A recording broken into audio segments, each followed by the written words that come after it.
bata, lagi siyang inuubo at respect yung kanyang bibig. だからもう英語でメッセージやるのかなりしんどくて今日ちょっと弱ってたんですよね So, para sa kanya, ang mag-message in English ay napakahirap. Kaya medyo nag-aalangan siya ngayong araw na ito. だからもうありがとうございます今日 Thank you very much for coming. Para po sa akin yun. じゃあ、今まで今月はヨシュアの物語をずっと連続で話してたんですけど So も for this month, halos ang lahat ng story natin pinag-usapan ay tungkol po kay Joshua. 先週は有名なヨルダン川を渡る話をしました So last week, ang ating pong message ay umikot kung saan ang mga Israelita ay tumawid doon sa ilog. まあ、子供たちのね、キッズチャーチとかでは、ね、人気のあるストーリーですよね、ヨルダン川が渡る。 So for the kids church, yung Jordan River of Jordan na yun ay talagang napaka-famous dahil laging ito yung kinikwento sa mga kabataan. しかし今日はね、もっと子供に人気のあるところで、エリコの壁を崩すお話です。 However, today, yung pinaka-famous para sa mga kids, the most famous is yung Wall of Jericho. Yun po ang pag-uusapan natin sa araw na ito. このエリコの壁というのはですね、近年発掘されて実際にそこの同じ場所にあったことが見つかっています。 So tunay nga po itong Wall of Jericho in actual, ito po yung natagpuan na at ito sa research nila, yung area na sinusulat sa Biblia, the same din po yung area na kanilang na-discover. まあ、この壁が実際エリコの壁ではありませんけどもこ But のような壁が立ってたと思いま This す is ね not the actual. Inassume lang nila na marahil ito siguro o ganito ang image ng Wall of Jericho. ね、高さは10メートルあったそうです。 So yung height niya is mga 10そしてね meters. 二重の壁があって外側の壁は2メートルの厚さ内側の壁は4メートルの厚さがあったそう So です、ね、may parang double walling siya. Yung sa unahan, yung sa labas is 2 meters, pero yung sa loob, 4 meters po yung kanyang lapad. だから本当に巨大な壁でした。 So kung titignan natin is really a huge wall. で壁の1つ目の壁と2つ目の壁の間は5メートルの幅があったそうで Then yung distance between the two walls ay meron pong 10 meters. す。その間にたくさんの人たちが住んでたんですね。 Then, in between of that walls, napakaraming mga Israelita ang naninirahan. じゃあ一箇所御言葉を読んでから始めたいと思います。 Okay, so first, babasahin po muna natin yung salita ng Diyos bago Yoshua tayo magpatuloy. 6章の1節。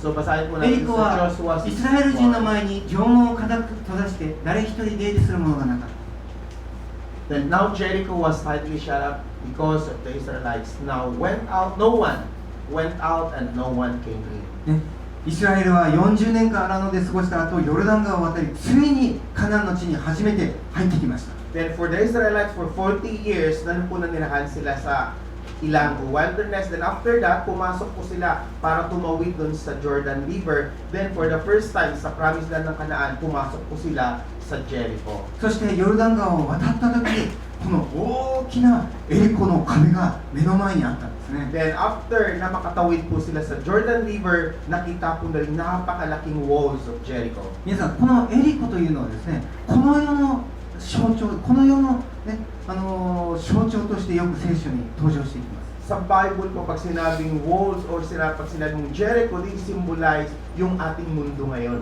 例えばですね、新約聖書で、ね、良きサマリア人の話がありますけれども、グッドサマリタンですね。 So in the New Testament, there's a story about the Good Samaritans, right? ね、その時、ね、良きサマリア人はエルサレムから、ね、エリコに下る途中で強盗に出会った、ね、被害者と出会っています。 So mayroong story for the Good Samaritans na mula doon sa Samaria, habang siya naglalakbay papuntang Jericho, siya sinalakay o inatake ng magnanakaw. エルサレムは神の国を象徴し、エリコはこの世を象徴しているんですね。 For the Jerusalem, it symbolized yung kakarian ng Diyos. But for the Jericho, it symbolized the world. だからエリコに下ろうとしてた時に強盗に襲われたんですね。 Kaya nung siya ay naglalakbay papunta ro sa Jericho, siya po inatake o sinalakay ng magnanakaw. そしてこの巨大な壁というのは、ね、神様と人とを隔てている壁を象徴しています。 Then for these walls or the huge walls, it really symbolized yung pagitan o between us and God. この世の中には神様と人とを隔てる大きな壁が存在しています。 So for us bilang mga tao, meron pong isang napakalaking walls na namamagitan sa atin between God. この壁がある限り、私たちは神様を知ることも、神様と良い関係を持つこともできないんです。 As long as there is a walls between us and God, hindi po tayo magkakaroon ng napakagandang relasyon and we cannot come doon po mismo sa harapan ng Diyos. 私たちクリスチャンもね、神様との素晴らしい関係を持ってますけど、時々神様との関係がね、壊れていたり、距離が遠かったり、神様を全然感じないような時もあります。 But of course, there as a Christian, meron tayong magandang relasyon between God. But there are times na yung ating relasyon na ay bumabagsak at parang merong pader na namamagitan sa atin at sa Diyos. 何が私たちと神様との関係を壊すのでしょうか。もしくは何が神様と人との間の障壁となるのでしょうか。 So 障害となる ano の ba でしょうか。 yung nagiging hindrance o nagiging dahilan na tumatayo sa ating gitna between us and God? ね、その、一つ目は、ね、それは罪ですね。 The number one is sin. このエリコというのは、ね、その大きな壁に守られて内側にたくさんの人たちが住んでいました。 So yung Jericho, ito po ay napapaligiran ng walls. Then inside that walls, napakaraming tao ang naninirahan. その壁の向こう側ではたくさんの罪が行われていたんですね。 So dun sa gitna o sa loob ng walls na yon ay napakaraming tao na kung saan ay gumagawa din ng kasalanan. 人間はですね、私たちは罪を犯すと自分の姿を隠そうとします。 So for the human being, once we committed sin, gusto nating itago yung ating sarili. 皆さん、聖書のこのお話を覚えていますか？アダムとイブが一番最初に罪を犯した時、彼らは何をしたでしょう？ So naalala ba niyo yung story ni Adam at ni Eve? Nung first time sila magkasala, ano ba unang lang ginawa? 彼らは神から隠れ、そして自分たちの裸が見えないようにイチジクの葉で覆ったと書いてます。 What it is, they hide from God, then gumawa sila ng alamang bagay upang takpan ang kanilang sarili na hindi sila makita ng Diyos. 私たち人間はですね、自分の罪深さが人に見られないように何とかして装い自分を隠そうとするんですね。 So for us as a human being, ganoon din pong ginagawa natin na pagka tayo nagkasala, as much as possible, gumagawa tayo ng paraan matakpan natin yung kasalanan para hindi makita ng ibang tao. 罪が自分自身を覆っていきます。 So ang gusto natin is yung ating kasalanan, tayo din mismo ang magko-cover ng sin na yun. 内側は罪だらけなのに、なんとか良い人の装いをして、立派なような、何にも傷ついていないような顔をして、私たちは過ごそうとする。 So we know that we have a lot of sin inside, but ang gusto natin is takpan natin yun. Then outside appearance, papakita natin na parang okay lang tayo, hindi nahalata na tayo may kasalanan. エリコの人たちは、ね、ソドムとゴモラに下った天罰を彼らは見ていました。 So, yung mga tao na susunod sa Jericho, they also saw kung paano binuhos ng Diyos ang kanyang galit para gunawin yung Sodoma at Gomorrah. しかし彼らは神から、ね、自分たちを守るために大きな城壁を築いて、そして心を変えず、相変わらず塀の中では罪を犯し、情欲にふける生き方をしています。 So, for them to protect themselves, they built that walls para lang matakpan kung ano man ang kanilang ginagawa sa loob at inassume nila na sila ngayon ang maprotektahan nung pader na yun sa ano pa mang kaparusahan na ibibigay sa kanila. 人間は罪があると、ね、大きな城壁を築いて神から人から隠れようとするんです。 So, for the human being, as long as mayroon tayong nagagawang kasalanan, ginagawa natin tayo lalayo sa tao. Ganun din, lalayo tayo sa Diyos at gusto natin takpan ang ating sarili para hindi malaman ng ating mga これが神との壁となります。 So, ito yung magiging distance, sabihin natin hindrance between us and God. じゃあ2つ目、何が人間と人との間に壁を作るのか。それは金銭欲です。 So, number two, ano ba yung nagiging dahilan na magkaroon tayo ng partition between God and us is yung love of money. ね、巨大な塀を築くというのは、これはね、経済的に繁栄していることの象徴です。 So, to build yung pinakamalaking pader is symbolize yung ating pagmamahal sa salapi. Dahil nangailangan tayo ng salapi para itaas o itayo yung pader na yon. ね、皆さん、私が初めてフィリピンに来た時、何にびっくりしたか知ってますか？皆さん。 So, alam niyo ba, kung ako first time na makapunta sa Pilipinas, kung ano yung aking unang na una? お金持ちのエリアにはね、大きな壁、フェンスがあってゲートがあるっていうことですね。 Ang una-una po na is yung bahay ng mga mayayaman. Karamihan ng bahay ng mayayaman, napapaligiran ng pader na halos hindi na makita kung anong nasa そ loob. してライフルを持ったね、ガードマンがいっぱいいます。 Then merong mga guardman na ang hawak nila ay puro mga rifle. 日本ではね、お金持ちのエリアでも壁とかね、ゲートとかありません。 In Japan, although they are rich people, but wala pong walls na napapaligid sa bahay だから nila. 僕はね、大きな壁を見たとき、一体この中にはどれほどの金持ちが住んでるんだろうと思いました。 So, nung una kong makita yon sa Pilipinas, naisip ko na gaano kaya kayaman yung tao na nakatira doon sa bahay na yun. 初めてアラバに入ったとき、 So, this is my first time na pumasok ako nun sa Ayala, Alaba. 一つ一つの家がお城みたいですよね。 Kasi kung titignan mo sa labas lang, parang castle yung mga bahay na nasa loob ng Ayala, や Alaba. っぱり金持ちのビレッジは立派なね、大きなね、城壁、門を築いてね、壁を築くことができます。 But of course, pagka mayaman yung subdivision na yun o yung village na yun, lagi na ang pader ay napakataas para protektahan yung lugar. ね、エリコがこのような大きな壁を築けたというのは、彼らが経済的に豊かだった証拠です。 So I know that yung walls, dahil mataas ang walls ng Jericho, it really symbolize na yung kanilang economy nung time na yun ay maganda. 彼らはですね、経済力が自分たちを敵から守ると信じていました。 So they believe na yung kanilang love of money is needs to protect para sa kanilang kaaway. 自分たちが豊かで、ね、大きな壁を築けば敵から守られると信じています。 So since they are rich, yung kanilang riches ay mapoprotektahan ng walls na yun para sa mula sa kanilang kaaway. 皆さん、新約聖書ではですね、富というね、これはプロスパリティという言葉ですけども、これはマモンと言います。 So, in the New Testament, yung salitang Tomi, ibig sabihin yung prosperity, ibig mo sabihin nun is mammon. ね、マモンというのは、これはね、ギリシャ語でもヘブル語でもなくて、アラム語といってですね、で昔のバビロンで使われてた言葉です So, the ね。 word mammon is not an Hebrew, is not a Greek, but this is アラム、Arab, Arab, アラム、 an Aram. アラム。 This is an Aram word.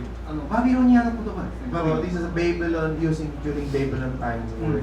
このマモンという言葉はですね、皆さんなんか聞き覚えないですか、マモン。 So, the word mammon, ano ba naalala nyo pag narinig nyo yung word na mammon?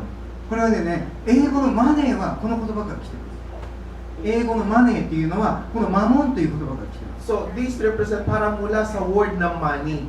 From the word money, yun po yung tinawag nilang mammon. そしてこのマモンというのはですね、お金の神様、お金の女神、モレータというね、お金の神様から来ている言葉がこのマモンなんですね。 So, this word mammon comes from the god ヴィーナスのプロスペリティ、モレータ、モレータビカンマモン、マモンビカンマリーですね。だからね、まさしく神ね、お金を愛するというのは偶像礼拝なんです。 So, to love money is an idol worship. This is a worship. わかりますか？お金を金銭崇拝、お金を崇拝するというのはまさしくお金の神であるね、モレータ、ね、マモン礼拝なんですね。 So, pag-worship yung ating pagmamahal sa salapi is of course to worship yung money, sabihin yung mammon. 金銭崇拝こそ世界最大の宗教です。 So, the love of money is the world religion. そして富を愛することこそ、ね、世界で一番最も古い偶像礼拝です。 So, to love yung money is the oldest idol worship. この、ね、エリコの壁こそ彼らの偶像でした。 So, yung walls na yon sa Jericho, yun po yung nagsisimbolo sa kanila ng kanilang pagsamba sa salapi. じゃあ3つ目、何が、ね、神と人との隔ての壁となるのか。3つ目、それはプライドです。 So, number 3 na siyang nagsisilbing pader sa atin at sa Diyos ay yung pride. プライド、ね、昔からこの壁の高さ、壁の大きさというのは、ね、軍事力の強さ、そして王の権威の強さを表しています。 So, before kasi pag sinabi mong walls, ang walls ay nagre-represent ng kasaganaan at ganoon din ng power nung kanilang hari na nangunguna dun sa lugar na yon. ね、現代で言えば自分の地位の高さとかね、自分の権力の高さとか、そういうものと同じですね。 So, kung ating ipaparaphrase sa lugar natin, i-apply sa ating panahon ngayon, ito po yung ating wisdom, yung ating kaalaman at kalakasan. 私たちが神様により頼まず、神様を認めず、自分の地位とか自分の力とか自分の権力により頼むとき、私たちは高い高い城壁を築いていって神様との関係を断ち切ってしまいます。 So, instead na tayo magtiwala sa Diyos, gusto natin maipakita yung ating kaalaman, yung ating wisdom, yung ating kalakasan sa pamamagitan ng pader na ating gagawin. そして最後、ね、神と人との壁は何によって築かれるのか、その最後は、ね、心の傷です。 Then, finally, ano ba yung mga pader na mamagitan sa atin at sa Diyos ay yung mga emotional scars o yung mga sugat sa ating puso. ね、壁というのはね、自分たちの経済的な強さとか、ね、自分たちの軍事力の強さとか、すごい強さを象徴していますけれども、実はそれは恐れによって積み上げられているものです。 So yung walls na ginagawa natin, of course, ito'y nagre-represent ng ating kalakasan, ng ating katatagan, ng ating pagmamatas. Pero isa rin itong dahilan upang takpan kung ano man ang sugat na nasa ating puso. 敵に傷つけられるのが怖いので、敵に襲われるのが怖いので、恐れによって私たちは壁を築いていきます。 So we are feared to be hurted by our enemy. So to protect yung mga sugat na tayo masaktan ng ating kaaway, gumagawa tayo ng pader para tayo mapaligiran. 私たち自身もね、恐れもしくは怒り、憎しみ、そういうものをね、積み上げていくときにだんだんそれが壁となってね、人との関係、そして神様との関係の大きな障害となります。 So yung mga sugat natin na po sa ibang tao, yung ating pagmamataas, yung unti-unti nating galit, yung ating mga pagkatakot, unti-unti yun nagpapile up at ito'y nagiging isang pader na pumapaligid sa atin na nagsisilbing hindrance between us and God. もし心に傷があるときにそれを隠そうとして私たちがどんどん壁を築いていくなら、私たちはだんだん他の人たちから離れ、神から離れ、そして狭い世界の中に住むようになっていく。 So the moment we hide yung ating mga sugat, yung mga emotion na sasaktan tayo ng ating mga kapwa, unti-unti pag naiipon, ito'y nagiging pader na kung saan ito'y tumataklob sa atin upang tayo ay makapagtago sa mga tao na kapaligid sa こ atin. のように私たちは、ね、壁を築いていくときに、ね、この世の中からも、ね、人々からも私たちは断絶し、神様からも断絶し、そして孤立して決して心の扉を開かない狭い世界の中に閉じこもるようになっていきます。 So titignan natin na kung tayo ngayon ay nakalikha na ng pader, tayo ngayon ay napapaligiran ng pader, yung ating relasyon sa ating kapwa, ito'y nahihiwalay. Ang ating relasyon sa Diyos ay nahihiwalay. At unti-unti tayo na nahihiwalay hanggang sa makulong ka na nag-iisa sa iyong buhay dun sa pader na iyong nilikha din para sa この sarili. 壁を壊すことが、ね、私たち教会の使命です。 So, to break down your walls na yon, ito po yung mission natin as a church. イエス様はヤコブにこのように、ペテロにこのように命じました。 So, ito yung マタイ order の ni 16章の18、私はこの岩の上に私の教会を建てます。ハデスの門もそれには打ち勝てません。 Ito yung sabi ng Panginoong Jesus kay Pedro, on this rock I will build my church, and the gates of Hades will not overcome. 私たちはこの世にある大きな壁を打ち崩して、そして本当に神様の前に、ね、人々が心を開くように、ね、ハデスの門、地獄の門を、ね、打ち破るためにこの教会を建てるとイエス様は言いました。 So ito yung sinasabi ng Panginoon, the purpose kung bakit kailangan niya magtayo ng simbahan dito sa liputan. Ang ating pinakamisyon is yung to tear down yung mga pader na nakapaligid o namamagitan sa tao at sa Diyos para sila ngayon ay mapalapit at mailigtas pabalik sa Diyos. 今日はじゃあ神様がどのようにこの巨大な壁を打ち破るのか、そのことについて学んでいきたいと思います。 So today I want to discuss o gusto kong pag-aralan sa atin, ano bang gagawin natin para yung mga pader na nakapaligid na yun ay ating pong matanggal. ヨシア記2章の1節、ヌンの子ヨシアはシティウから密かに2人の者を石膏として使わしていった。行ってあの地とエリコを偵察しなさい。彼らは行ってラハブという名の遊女の家に入り、そこに泊まった。 So Joshua chapter 2 verse 1, sabi dito, then Joshua, son of Nun, secretly sent 2 spies from Shittim, go look over the land, he said, especially Jericho. So they went and entered the house of the prostitute named Rahab and stayed there. ヨシアはですね、このエリコと戦う前に、ね、猛烈に自分たちの軍事力でただ戦おうとしたのではなく、最初にスパイを使わしました。 So nung si Joshua, parang kanyang strategy, nung siya ay makikipagbaka o pasukin ang Jericho, hindi niya ginamit ang kanyang kalakasan. Ang gusto niyang isipin, gusto niyang planuhin is, nagpadala muna siya ng spies. 皆さん覚えてますか？40年前、12人のスパイがいて、ね、このカナンの地を偵察しに行ったんですけれども、ね、10人が、ね、不信仰だったために40年間、ね、カナンの地に入ることができませんでした。 So naalala niyo na sa 40 taon na kanilang pananatili sa ilang, sila nagpadala ng spies, 12 sa loob ng Kanaan. Ngunit 10, hindi na po yun nabuhay. Yung 2 spies na ilabot, sila yon. Ngayon, at papasok na po sila ngayon sa 今回 Kanaan. は違います。2人だけをヨシュア使わせたんです So, ね。 ang gagamitin ni Joshua is hindi na 2, kundi 2 lang ang kanyang ipapadala na spy. この2人というのは不信仰ではなく本当に信仰の強い人です。 So, yung 2 yon is hindi yun sila unbelievers, sabihin natin lack of faith, but they are really full of faith bilang spy na ipinadala sa Jericho. 彼らは信仰によってこの、遊女と書いてますけど、これ売春婦ですね。信仰によってなんと売春婦の家の中に入っていったんです。 So sila, bilang isang believer, mananampalataya, pumasok sila sa lugar na yun ng prostitute. ね、普通ね、クリスチャンが、ね、宣教地に行ってまず売春婦の売春宿には入りませんよね。 So normally, as a Christian, di ba, since ikaw ay mananampalataya, hindi ka papasok doon sa lugar ng mga prostitute, di ba? 彼らが、ね、城壁の中に入った時に、ね、すぐにイスラエルからスパイがやってきたということが気がつかれて、王様が彼らを探しに行きました。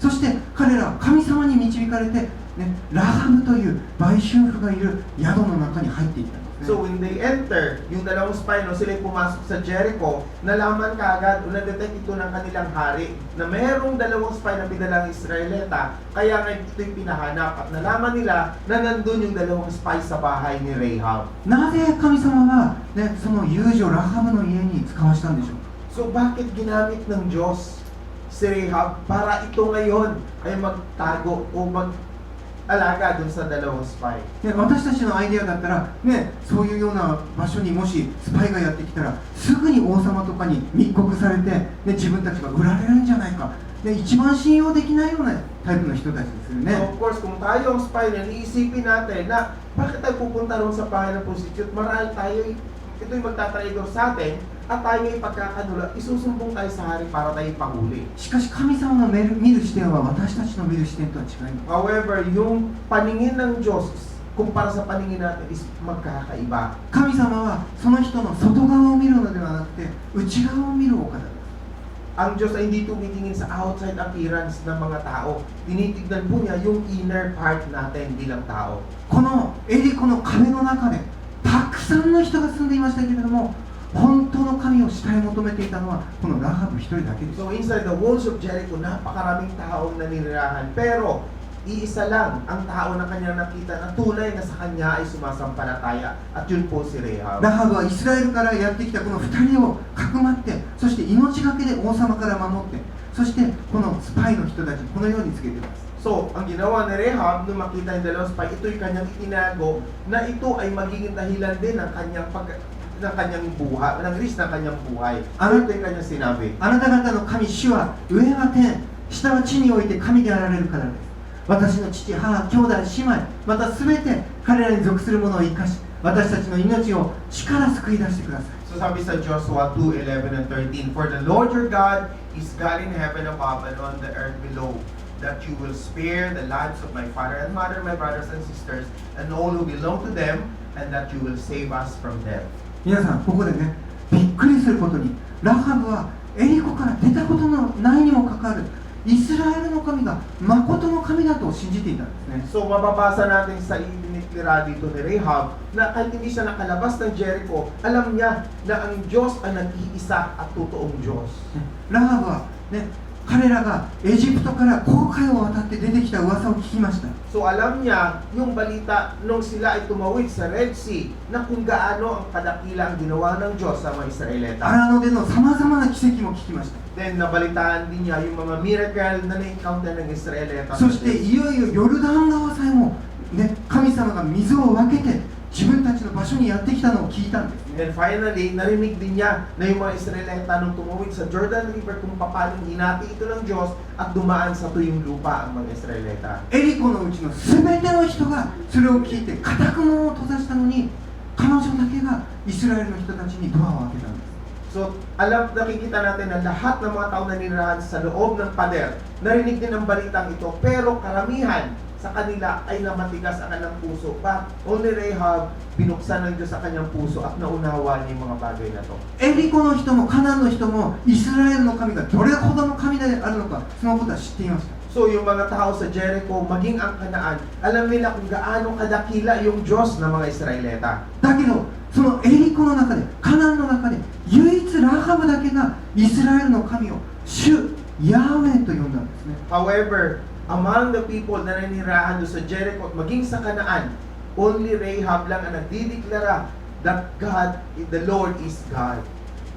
この主ヤーウェという言葉はですね、イスラエル人たちが特別神様を私のご主人、ね、神様は私の主人であって私たちはあなたのしもべですという時に親しさを込めて言う言葉が主という言葉です。 So yung Lord na yon, nagre-represent ng Yahweh, para sa Israelita, pag once na ito'y diniklara nila, pinopronounce nila na sila ay alipin at yung Diyos ang kanilang magiging Panginoon. モーセが初めて神様を山の上で見たとき、あなたは誰ですかと言ったら、私の名前は主ヤーウェ。これはイスラエル人だけに神様が教えた名前です。 So si Moses nung first time niya na makilala o marinig ang Diyos, siya mismo tinanong niya kung sino siya. Ang sagot ng Diyos, ako si Yahweh. So ibig sabihin nun, siya ang Panginoon, siya ang Diyos na kanyang paglilingkuran at siya'y magiging alipin. ラハブは、ね、スパインたちの会話の中で3度も、ね、イスラエルの神を主と呼んでいます。 So si Rahab, ganun, during conversation with the two spies, 3 beses niya binanggit na, the Lord is my God. これはラハブが個人的にどれほど神様と親しい間で祈りを捧げていたかを表しています。 So it represents, it really reveals kung gaano nananampalataya si Rahab sa dakilang Diyos. 神様の目はですね、いつも主を求める人、救いを求める人に神の目は注がれています。 Sa harapan ng Diyos, tunay nga po na sa mga tao naghahanap sa Kanya, mga tao na tunay na sumasampalataya sa Kanya, doon niya ibinubuhos ang Kanyang biyaya. 詩篇の12編の5節にはこのように書いています。 So ito yung salita sa awit. 主は仰せられる。悩む人が踏みにじられ、貧しい人が嘆くから、今私は立ち上がる。私は彼をその求める救いに入れよう。 Sabi dito, because of the oppression of the weak and the groaning of the needy, I will now arise, says the Lord. I will protect them from those who malign them. 神様はどのような人に目を注がれているでしょうか。 So alam natin kung saan tumitingin, saan nakatingin ang ating dakilang Diyos. エリコ中の人たちがラハブのことはあいつは売春婦、ね、汚い罪深い女だとして、ね、蔑んで見ていました。 So for the people of Jericho, ang pantingin nila kay Rahab, siya'y napakaruming babae dahil siya isang prostitute. しかし神様の目から見たら、ね、エリコの人たちみんなが罪深い人たち。 But in the eyes of God, yung mga tao sa Jericho, yun ang mga makasalanan. しかしその中で神様が唯一見つけたのがラハブです。 Then, among those people, iisa lang ang nakita ng Diyos na malinis sa kanyang harapan, yun po si Rahab. ラハブだけが心が違っていた。 Nakita niya yung puso ni Rahab is kakaiba sa mga taong naroon. 自分の罪に悩み、苦しみ、そして彼女は家族のために働いている人でした。 Siya yung tao na kung saan siya'y nagsisikap mabuhay kahit sa gitna ng kasalanan para lang maprotekta, masuportahan ang kanyang pamilya. ね、先ほどの御言葉を思い出してください。ラハブが何と言いましたか。私の父や母や兄弟を救ってくださいと言ったんですよ。 So naalala nyo kanina yung salita ni Rahab sa dalawang spy, ang aking ama, ang aking ina, ang aking buong pamilya, nawa iligtas ninyo ito. ね、私もね、フィリピンでね、何人かの、ね、そういうお仕事をしている女性の方たちに今まで会いました。 So marami rin ako mga nakilala sa Pilipinas na mga babae na hanggang ngayon, sila nagtatrabaho para suportahan ang kanilang だけど pamilya. ね、日本人と全然違うところがあります。 But merong kakaiba sa kanilang pamumuhay kumpara sa mga Haponesa. 彼女たちは一生懸命働いて、そしてそれは家族を養うため、兄弟を養うため、全部仕送りしてそういう仕事をしてるんですね。 Yung mga asawa na yon, yung mga babae na yon, is nagsisikap sila magtrabaho para makaipon ng pera para sa kanilang mga kapatid, para sa kanilang mga pamilya. So lahat ng kanilang mga naiipong pera, pinapadala nila yan sa kanilang だ pamilya. けど自分が罪を犯していることを知っていて、なんとかここから救ってほしい、こういう生活かこういう人生から救ってほしいと願っていました。 Then sila rin po ay dumadalangin na sa kanilang kalagayan naway iligtas din sila at maging ang kanilang kapatid at ang kanilang buong pamilya. 神様が救う人は罪を悔い改め、救いを求める人です。 So ang Diyos ay nakatingin at inililigtas niya yung mga tao na gustong magsisi o yung mga nagsisisi at gusto ng kaligtasan. イエス様を思い出してください。イエス様は罪人、ね、そういう売春婦たち、ね、そのタックスコレクター、そういう人たちのところに行って、私の仲間だ、私の家族だと言いましたね。 So naalala natin kung ano sinabi ng ating Panginoon na yung kanyang family, yun yung mga prostitute, mga tax collector, yung mga makasalanan, yung mga tao yun ang tinatawag niya na kanyang kapamilya. 神様が、ね、見る目と私たちが見る目とは全然違うんです。 So yung ating paningin sa kumpara sa paningin ng Diyos is napakakaiba. 神の目から見たら全ての人が罪人です。 So for God, sa paningin ng Diyos, ang mga tao ay makasalanan. しかし悩み苦しみ罪から救われたいと願っている人のために神は立ち上がると書いてます。 However, nasusulat dito sa ating binasang talata na ang Diyos ay babangon at tatayo kapag kasi nakita ng mga tao nagsisisi at gustong maligtas. 神様はこのエリコを見たときに全ての人たちが神に反逆して罪の中で生きていたのにラハブだけが罪から救ってほしいというその叫びを聞いてラハブのところにこのスパイ2人を送ったんです。 So for this Jericho, nung makita ng Diyos kung paano namumuhay sa kasalanan yung mga tao at rebelde sa harapan ng Diyos, iisang tao lang kanya nakita na tunay na naghahangad ng kaligtasan at yun po si Rahab. ラハブは神様への信仰のゆえに、ね、この2人を命がけでかくまいそして彼らを逃がしました。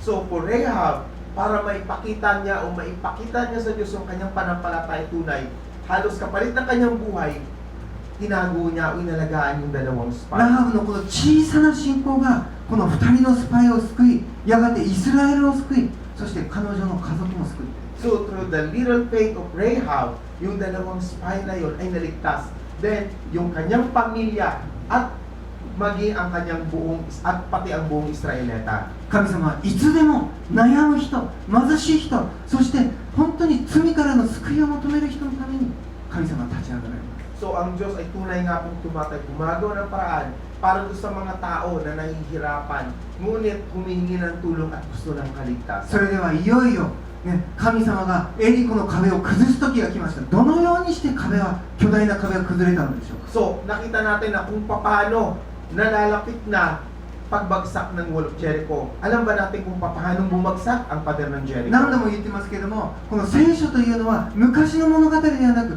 今の自分に当てはめることのできる話です。 So several times I explained to you na yung Biblia ay hindi lamang po ito kwento, kundi ito ay isang history na kung saan ang bawat isa atin pwede natin sundan at i-apply sa ating pamumuhay ngayon. 私たちもこのエリコの壁がどのように崩されたかそのことを知ることによって私たちが持っている壁をどのように崩すかそのことを学ぶことができます。 So for us to know kung paano bumagsak ang Wall of Jericho, based dito sa story, ganun din po, pwede rin natin malaman at may apply sa ating buhay kung paano natin pababagsakin o tatanggalin yung pader na namamagitan sa atin. もし今自分に乗り越えなければならない壁があったとしたらもしくは大きな罪があったりもしくは大きな傷があったり、ね、問題を持っていたとしたらどのように私たちはその壁を崩すことができる So kung meron ka mang pader na namamagitan na gusto mo itong tawirin o kung gusto mo itong ibuwal, paano ba o ano ang yung gagawin para ito'y matanggal at ikaw ngayon ay makalipat dun sa Diyos? じゃあヨシュアの、ね、戦いからそのことを見てみましょ So tignan natin dito sa war o yung battle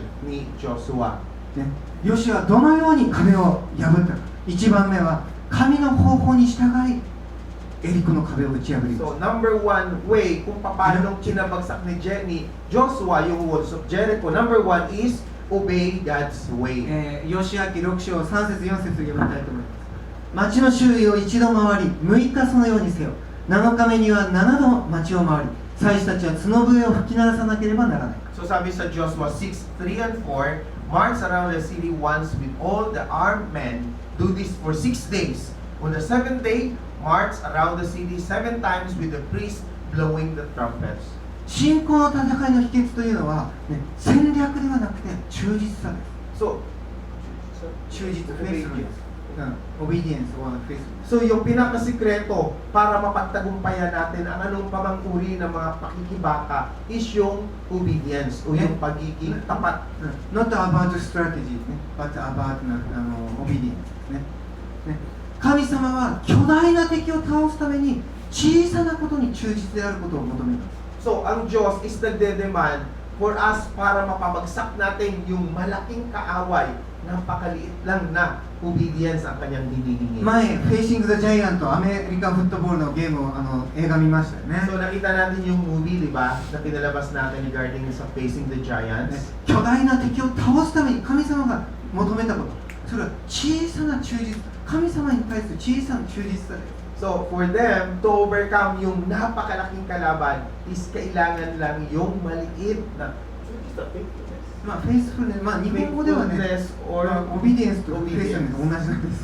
So, in Japanese kasi para sa meaning ng faithfulness and obedience.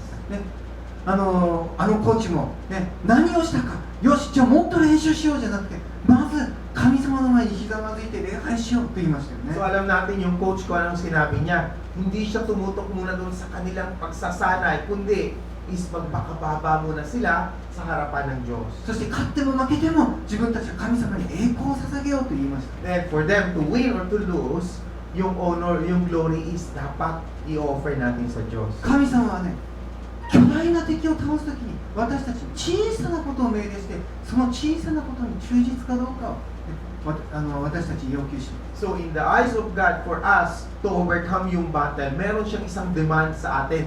Yun po yung bakit maliit lang, ito'y pagsunod o yung faithfulness na sinasabi. 多くの場合、神様が命令されるとき、私たちはね、理解に苦しむんです。 So, most of the time, kapag may inuutos sa atin ng Diyos, halos yung ating pagsunod, hindi po natin naiintindihan yung kanyang pinapagawa sa atin. なぜこのね、一番流れの速い、水の多いね、時期のヨルダン川に歩いて入らなければならないのか。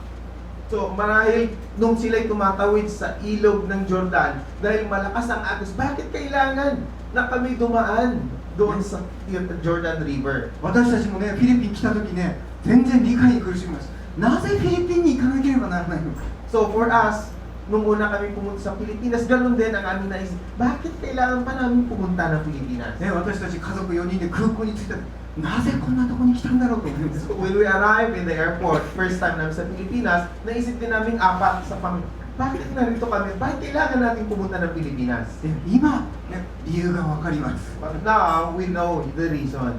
ね、イスラエルの民もね、1日1回、ただ壁の周りを回れ。7日目には7回回る。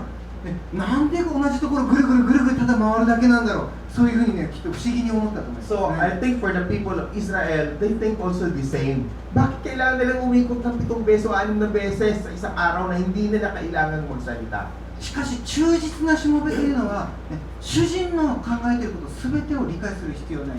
ただ主人を信頼して従う、それが忠実なしもべの特徴 But です。 for the faithful or the obedient servant, kung pinaka-characteristic nyo, hindi na niya kailangan pang alamin kung ano ang gusto nasa isipan ng kanyang amo. But yung faithfulness o yung obedience, kailangan ibigay niya to sa kanyang amo. 宗教改革をした有名なマルチン・ルターの言葉があります。 So, meron tayong isang famous na 彼は Martin こう言っ Luther てまな す。私は神の導かれる方向は知らないが、私の導き手である方はよく知っている。 Sabi ni Martin Luther, I know not the way God leads me, but well do I know my God. 彼は神の方法は分からないけども、ね、私を導いてくださる神様のことはよく知っていると言いました。 So sabi niya rito, hindi ko alam kung ano ang pinapagawa sa akin ng Diyos, pero alam ko na ang papagawa sa akin ng Diyos. At ngunit alam ko na ang Diyos ang gagabay sa kanya yung papagawa sa akin. だからルターは神様の目的とか計画は分からないけれども、一つ一つ神様に従っていって、そして大きな宗教改革を成し遂げた。 So kahit hindi man naintindihan ni Martin Luther ang pinapagawa ng Diyos, unti-unti ito'y kanyang sinusunod. Kaya nakita natin in effect kung gaano kalaking church ang kanyang nalikha. 私たちも神様に信頼して神様の方法に従っていくときに大きな壁が崩れます。 So for us, the moment we trust God, kapag sinundan natin ang kanyang kalooban sa pamagitan ng pananampalataya, kahit anong laki pa ng pader, ito'y kaya nating ibuwan. じゃあ壁をね、私たちの壁を打ち破る2番目のポイント。 So それ number は two point for us para matanggal o 契約の magkakuha ng 箱を pader. 担いで進む。 Take up the ark of the Lord and march. ヨシア記6章の6節。ヌンの子ヨシアは祭司たちを呼び寄せ、彼らに言った。契約の箱を担ぎなさい。 Sabi dito, Joshua son of Nun called the priest and said to them, take up the ark of the covenant of the Lord. 彼らは壁の周りを回った時、ただ回っただけではなくて、契約の箱、神様の箱を担いで回りました。 So, nung umikot po mga Israelitas, hindi lang po sila umikot, kundi dala-dala po nila yung Ark of Covenant. 皆さん、信仰の戦いというのは自分たちが中心ではなくて神様が中心です。 So, the battle of faith, yung sentro po nun is hindi po tayo, but the center is our God. この契約の箱というのはいつも神様の臨在があった、神の臨在を表しています。 So, yung Ark of Covenant na dinadala nila is represent the presence of God.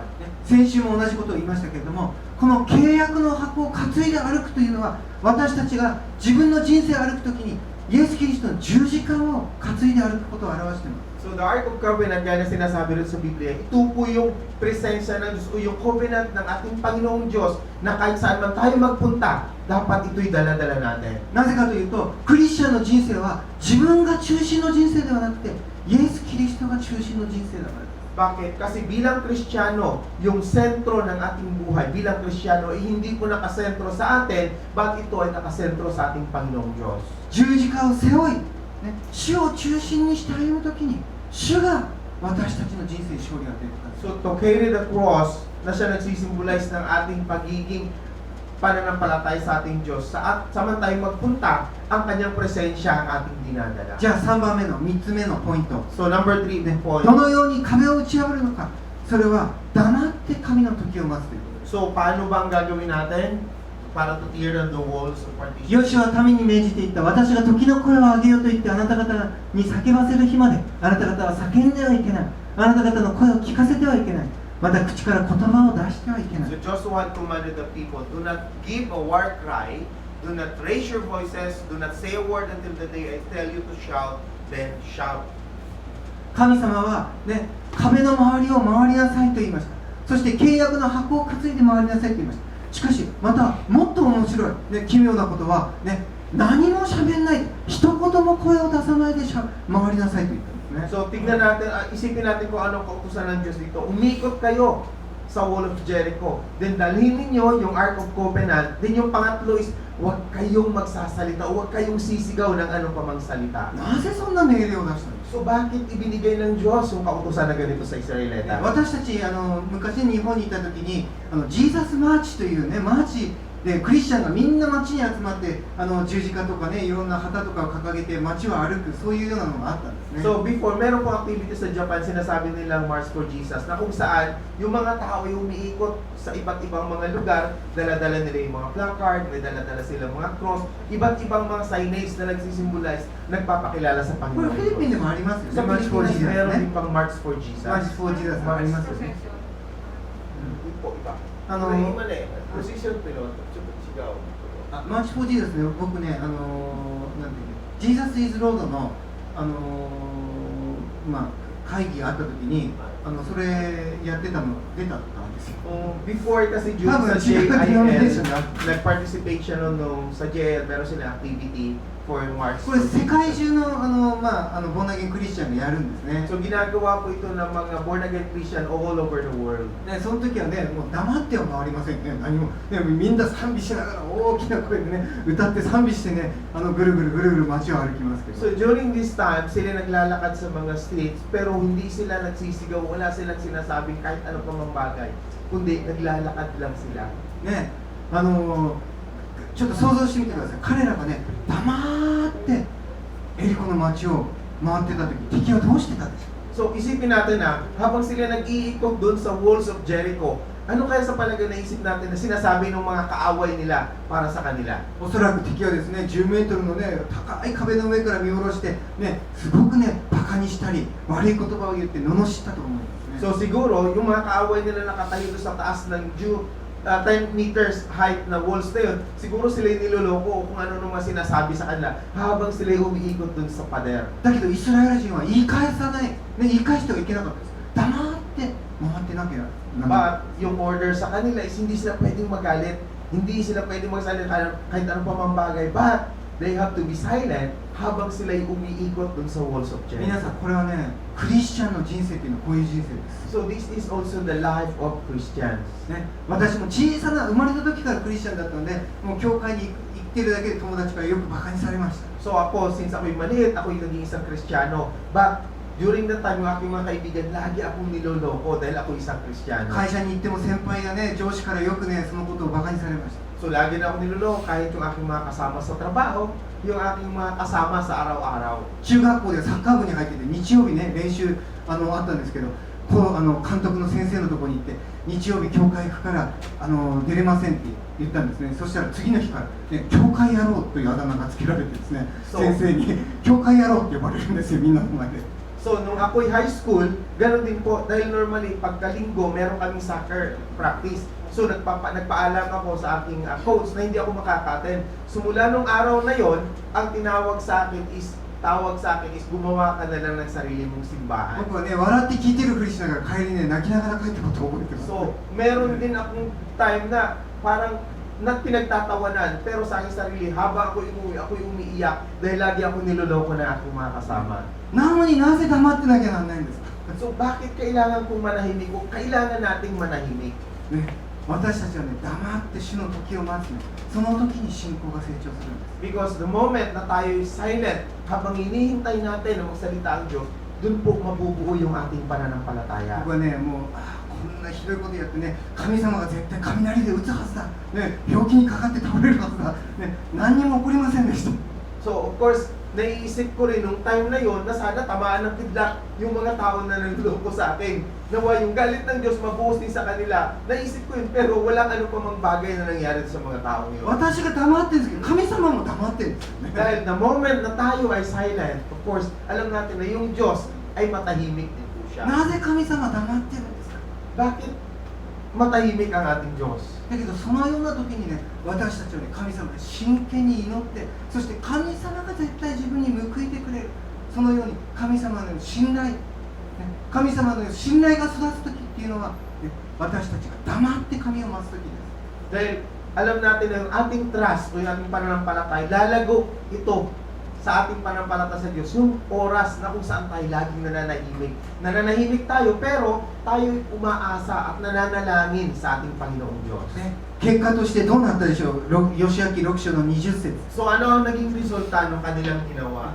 7日目、ついに神がこの時だと言った時、彼らが大声で叫ぶと壁が一挙に崩れ落ちました。 So, ikapitong araw, nung sinabi ng Diyos na ito na yung oras para kay sumigaw, nung sila ay sumigaw, bumagsak ngayon ang walls of Jericho. ね、これがね、いくつの発掘調査でこのことが証明されています。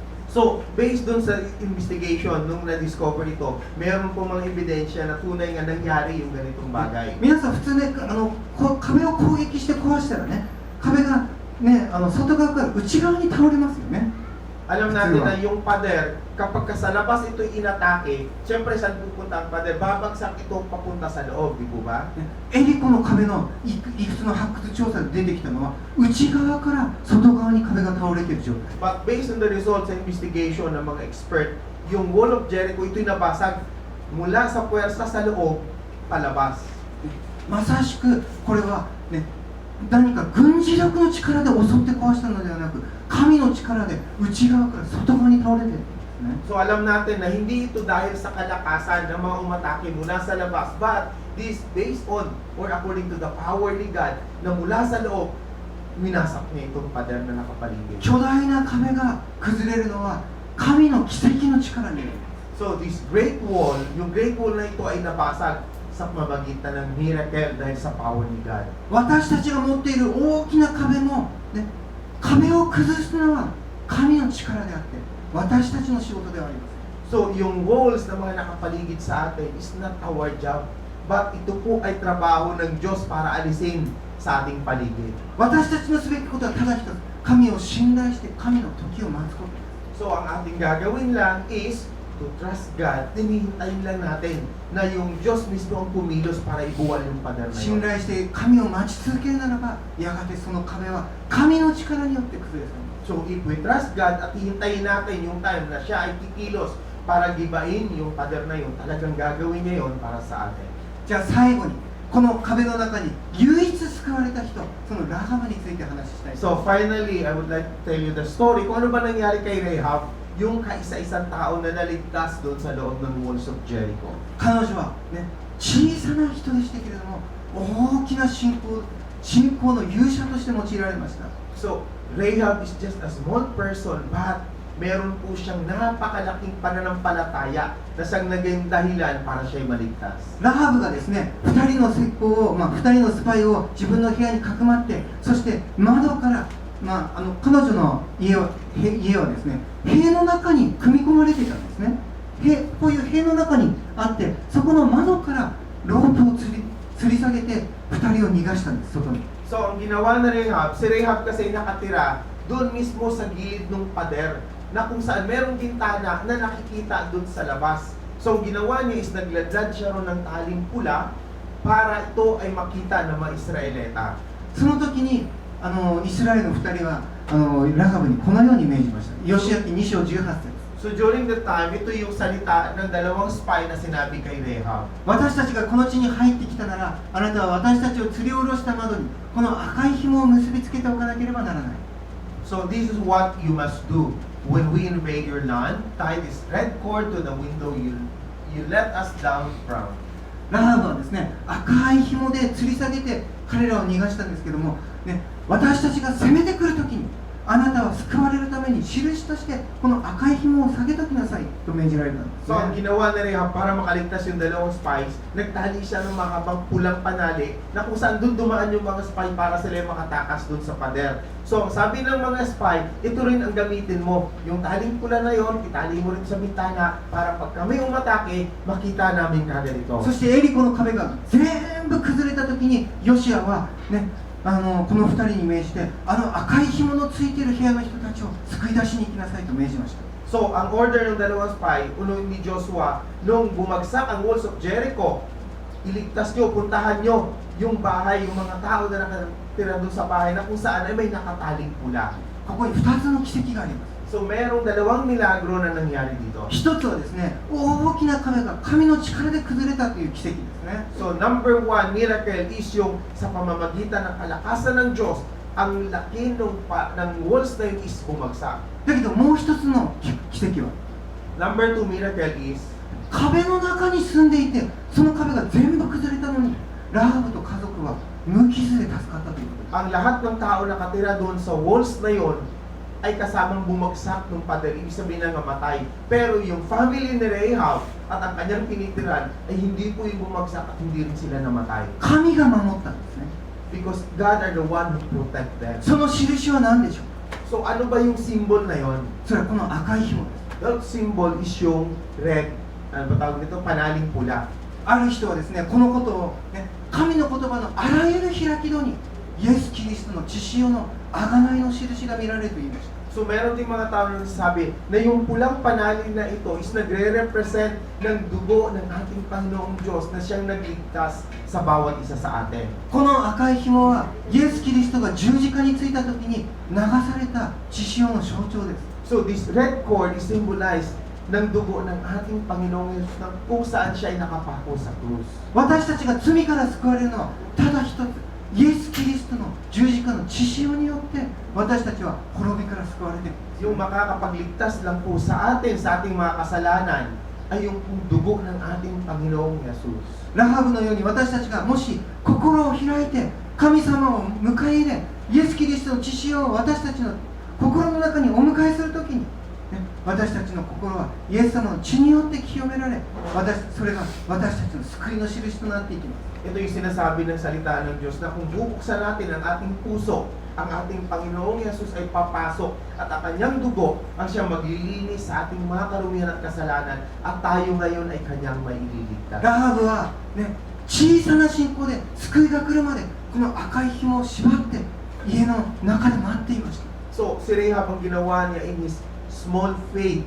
Ang ginawa niya, tinali niya itong pulang panali at naghintay lang siya sa loob ng kanyang bahay. 巨大な壁なので小さな紐を縛っておいても、ね、おそらく見えないね、見えないと思って心配したでしょ。 So titignan natin, dahil sa laki ng pader na nakapaligid sa Jericho, kung yung tali na kanyang tinali, siguro ito'y napakaliit. So siguro nag-aalala siya na makikita pa ba nila yung taling pula na aking tinali na to? どうやってイスラエルの人が私を見つけるんだろう、こんな小さな紐でいいんだろうか心配したと思う。 So marahil siya rin ay nag-worry na paano ba niya? Paano siya makikita ng mga Israelita at maililigtas sa pamagitan ng maliit na tali na to? そしてついに壁が全部崩れて、ね、エリコの人たちはたくさんの人が壁の中に入っていたんです。だから壁が崩れた時、ほとんど敵が死んだんですね。その中で自分たちも崩れていくのに、ヨシアたちはその紐を見つけて彼女たちを救い出しました。 So nakita natin kung ano nangyari sa kwento na pag nung bumagsak ang walls of Jericho, lahat ng mga tao kasabay din ng pabagsak, sila ay nangamatay. Pero sila na naiwan doon, sila ay pinuntahan ng Israelita at sila ay iniligtas. 救われた時もこの窓と、ね、そこの紐がしっかりと結ばされていたと思います。 So I think nung sila ay niligtas, yung panali na itinali doon sa bahay, hindi rin po yun nasira, kagaya kasama ng kanilang bahay na kanilang tinitirhan. このラハブの小さな信仰が自分を救い、家族を救い、そしてイスラエルにも大勝利を与えたんですね。 So I think Rahab, sa pamamagitan ng kanyang maliit na pananampalataya, siya po'y na-save. At hindi lamang siya, kundi maging ang kanyang buong sangbahayan na kasama niya sa kanyang bahay. ね、旧約聖書はその話だけで終わっています。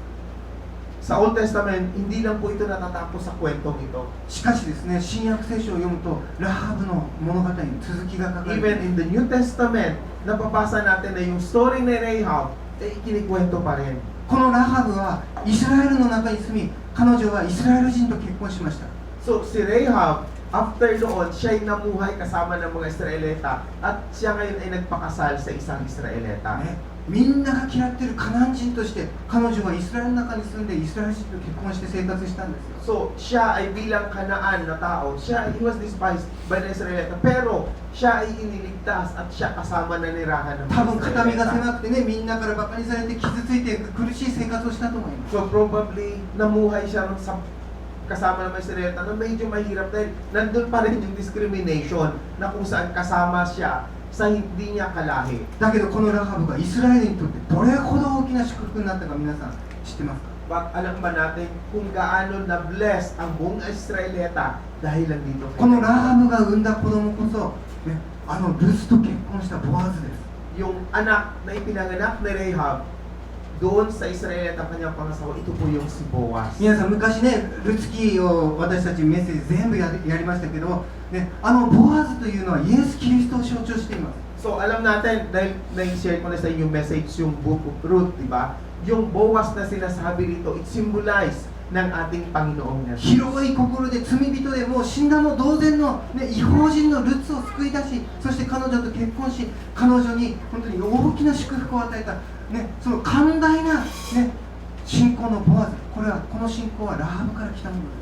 So, makikita natin kung ano yung character dito ni Boaz. He is a man of faith na kung saan ang kanyang puso ay malaya, umalapad. Ano pat si Ruth na kahit hindi niya kaano-ano, binigyan niya ito ng pabor at kinuha kanyang upang maging asawa at ang kanya naging anak. Yun nga po yung ating Panginoong Yesus. ボアズはイスラエル人の中に外国人の子供として生まれてたにもかかわらず、その信仰のゆえに多くの人たちに尊敬を受けていました。 So itong si Boaz, siya ay anak ng isang hintil o isang hindi Israelita. Pero ang kanyang pananampalataya ay nalaman ng Israelita. Siya ay isa sa iginagalang na pinuno ng mga そ Israelita. してこのボアズからイスラエルの王ダビデが生まれ、そしてダビデの家系からイエス・キリストが生まれました。 Then from this man Boaz, na ipanganak nga si Boaz, ダビデ、 si David. And then from the line of David, ito po nga pinanganak yung ating ラハブの信仰がどれほどの祝福をイスラエルに、そして全世界に、ね、流していったことでしょう。 Tignan natin dito kung paano nag-flow yung pananampalataya ni Rahab hanggang sa mga susunod na mga henerasyon. 新約聖書の一番最初の第1ページを読むと、ね、ラハブによってボアズが生まれ、そしてダビデが生まれ、そしてやがてイエス・キリストがお生まれになったと書いています。 So titignan natin yung first page sa New Testament mula dun kay Rahab ipinanganak si Boaz. Mula kay Boaz, mula sa papunta kay Jia, at mula kay David, yung ating Panginoong Jesus. このラハブという名前はですね、ヘブル語でワイド、広いという意味を表します。 So Rahab. レハ The word Rahab means yung wide, ibig sabihin malapad. ブ、ね、彼女は小さく、肩身が狭く、城壁の中で売春宿で生きていました。 So siya ay isang napakaliit na tao. Siya ay namuhay sa gitna ng pader na kung saan siya'y nahirapan at namasikip na pumumuhay bilang isang prostitute. おそらく人からバカにされて、ね、そしてもう本当に肩身の狭い、本当に狭い世界の中で隠れて生きてたでしょう。 So probably she was discriminated. Lahat ng kaapihan, siguro lahat ng kahirapan sa buhay ay naranasan niya habang siya'y namumuhay sa loob ng pader. しかし信仰によって主を求めたときに、主は彼女の壁を崩し、大きな世界を開き、そして神の偉大な広大な計画に彼女を用いている。 But through her, sabihin natin maliit na pananampalataya, yung pader na yun ay nabuwal. Yung kanyang kahirapan sa buhay, ito'y kanyang nailigtas at siya ay namuhay ng malaya. わかりますか皆さん、この小さなラハブが小さな信仰で一歩踏み出したときに、神様の大きな恵みと大きな計画が彼女の人生にやってきたんです。 So alam natin na through this small Rahab, her small faith, alam natin kung gaano kalaking pagpapala ang dumating sa kanyang buhay. 私たちの小さな信仰の一歩が神様の大きな計画の扉を開きます。 So even in our small faith, it can really open wide yung door na ibinigay sa atin ng ating 詩編 Panginoon. 126編の5節ではこう言っています。涙とともに種をまく者は喜び叫びながら刈り取ろう。 Sabi dito sa awit 126 verse 5, those who sow in tears will reap with songs of joy. 私たちがもし小さな真実を小さな信仰によってまいていくならば、やがて後の日に私たちの将来大きな収穫をその小さな種がもたらす。 Kung ipaparaphrase natin, yung maliit na pananampalataya na ating ipupunla, ito'y magbubunga o mag-aanihin natin ito ng napakalaking biyaya at pagpapala sa darating na panahon. 信仰というのはまるで小さな種粒のようです。 Faith is parang napakaliit na buto lang ito ng しかしそれを信仰を持ってまき、そして神様の時を黙って静まって待つならば、やがてその小さな種からたくさんの収穫がやってきます。 Subalit kung ipupunla natin yung maliit na buto na ito, tunay nga ito'y bubunga at ito'y lalago na magbibigay din ng biyaya at pagpapala sa bawat isa sa atin. 私たちもラハブに見習って本当に小さな真実を神様に巻いていきましょう。 So tayo rin po, kagaya ng maliit na Rahab, yung buto ng ating pananampalataya, ito'y ipunla natin sa ating Panginoong Diyos. 神様は真実な方ですから、やがて大きな収穫を皆さんの人生に So もたらす。 since our God is a faithful God, alam natin na kung ano man ang ating ipinunla, tunay nga po ito'y aanihin natin sa pamamagitan ng ating じゃあどうぞお Diyos. 立ちください。一緒に賛美しましょう。 So tayo po'y tumayong lahat at tayo po'y aawit.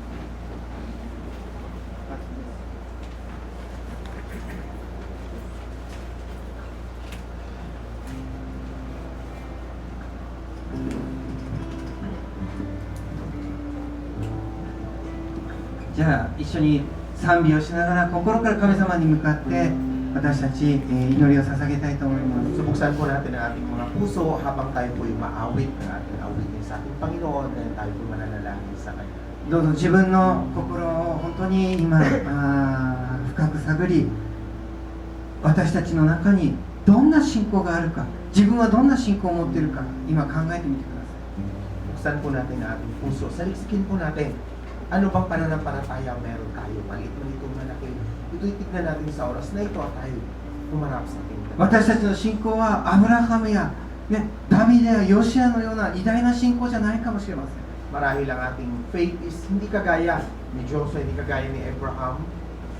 しかしラハブはたった一つ小さな信仰を持っていました。 Si Rahab, ganun din po. Maliit lang na pananampalataya ang nasa kanya. 神様は私に目を留め私を救ってくださるという信仰です。 Ito yung pananampalataya na kung saan sinisigaw niya na siya ay iligtas ng lahat. 毎日毎日ただ主よ救ってください、この罪深い生活からこの人生から私を救ってくださいと祈ってたでしょう。 So marahil ito ay kanyang panalangin na kung saan araw-araw ito'y sinisigaw na siya iligtas ng Diyos sa kanyang kasalanan. 狭い世界の中に閉じこもっていたラハブはやがて神様によって壁が崩され大きな世界へと導きになりました。 So ang nangyari nga sa gitna ng mundo na kung saan maliit para sa kanya, siya iniligtas ng dakilang Diyos at そし pinalagay. て名前の通りに本当にワイドに大きな人生として用いられ、彼女からダビデが生まれ、そしてイエス・キリストが生まれました。 So kagaya ng kanyang pangalan, ibig sabihin is white, na kung saan si David ay pinanganak, ganun din ang ating Panginoong Yesu Kristo ay pinanganak. ヨシアのような信仰を持ってなくても、私たちラハブぐらいの小さな信仰は誰にでもあります。 Although we don't have faith kagaya ni Joshua, gayahin na lang natin si Rahab na kahit maliit na pananampalataya man lang, ito'y manatili sa ating puso. もし私が小さな信仰を持っているなら、将来どのような大きな計画に神様は持っておられることでしょう。 Because if we have small faith, alam natin na kung gaano kadakila o kalaki ang plano ng Diyos na kanyang gagawin sa pamagitan ng ating maliit na こ pananampalataya. の小さな信仰を用いるなら、どのようなことができるでしょう。 Hindi natin alam kung ano kadakila ang bagay na gagawin ng Diyos sa pamagitan ng pananampalatayang maliit na sumasa atin. 壁を崩すのは私たちの信仰ではありません。神様のなさることです。 To tear down the walls is not through our faith, but ito po yun ay sa pamagitan ng kapangyarihan ng ating し Panginoon. かし私たちはこの小さな信仰で神が壁を崩すということを信じます。 But we believe na sa pamamagitan ng ating maliit na pananampalataya, anumang uri ng pader na nakapaligid sa ating buhay, ito'y ibubuwal ng dakilang Diyos. 主よ、あなたを信じます。 We believe in you, Lord. この小さな信仰では偉大なあなたを信じます。 We trust in you, Lord God, sa pamamagitan ng maliit na pananampalataya nito. 私たちの問題が、私たちの壁がどれほど大きかったとしても、それは問題ではありません。あなたが力を持って崩してくださいます。 Kapag kahit ano pa man po kalaki ang suliranin ng problema ang aming kinakaharap, na ito nagiging pader na bumabakod sa amin, matid namin utos na inyong kalakasan ang siyang gagawa upang ito ay ibuwal sa paligid namin. ただただ主に信頼してついていくことができます。 Lord, ang gagawin lang po namin is kami susunod at kami sasampalataya sa inyo. 黙って主を信頼して待つことができます。 So, dalangin namin na kami manatiling matahimik, kami sumasampalataya habang kami naghihintay sa inyo. あなたが私の壁を取り払い、そして本当にあなたの御心を出してください。 Dalangin namin na nawa ibuwal yung pader na kapaligid sa aming paligid at nawa ang inyong kalooban ang siyang maganap sa amin. 主を信頼し、イエス・キリストの皆によって祈り Lord, ま we す。 trust and we believe in you in the name of Jesus Christ. アーメン。 Amen. じゃあ、God bless you を一緒に歌いましょう。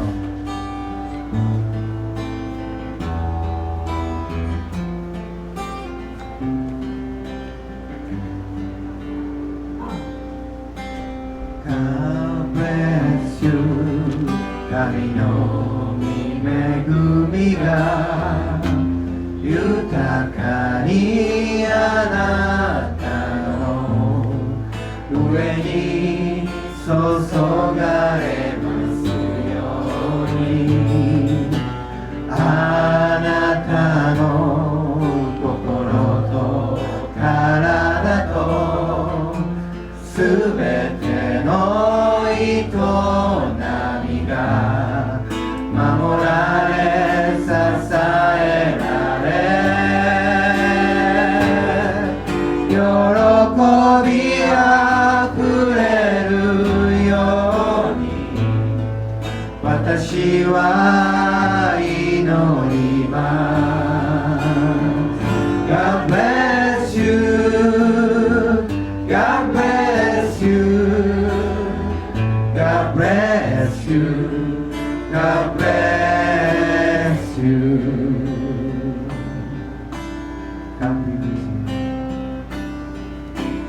God be with you 神の見守りがいつでもあなたの上に注がれますようにあなたがどこにいるとしても何をすると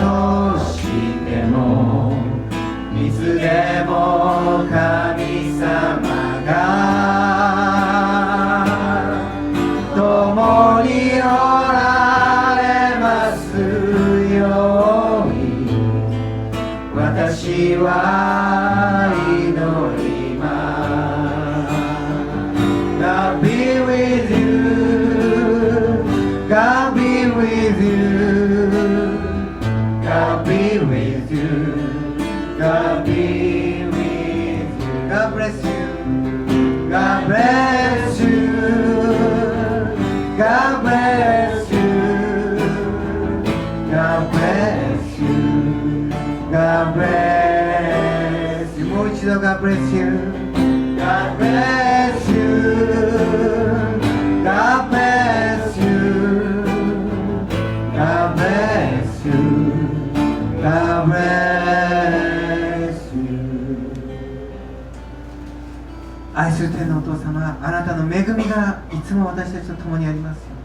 Minamahal namin Diyos sa langit. Tunay nga po Diyos, dinadalangin na namin na nawa ang inyong biyayang pagpapala ay laging manatili sa amin. 聖霊様、あなたがいつも私たちと共におられますよ。 Holy Spirit, dalangin namin na nawa, manatili kayo na laging kasama namin. そしてイエス様、あなたの愛がいつも私たちの内側にありますよ。 Then Lord Jesus, may your love nawa ay manatili lagi sa aming mga puso. 父子、聖霊の皆により祝福してお祈りいたします。 Ito ang aming samot dalangin ng Diyos sa inyo sa pangalan ng aming Panginoon sa Jesus. アーメン。 Amen. アーメン。じゃあ皆さん、隣の人に God bless you 祝福してOkay, 握手しましょう。 natin ang aming mga Yes. kasama. Bless God each other. bless you, each one Bless another. one another. God bless you.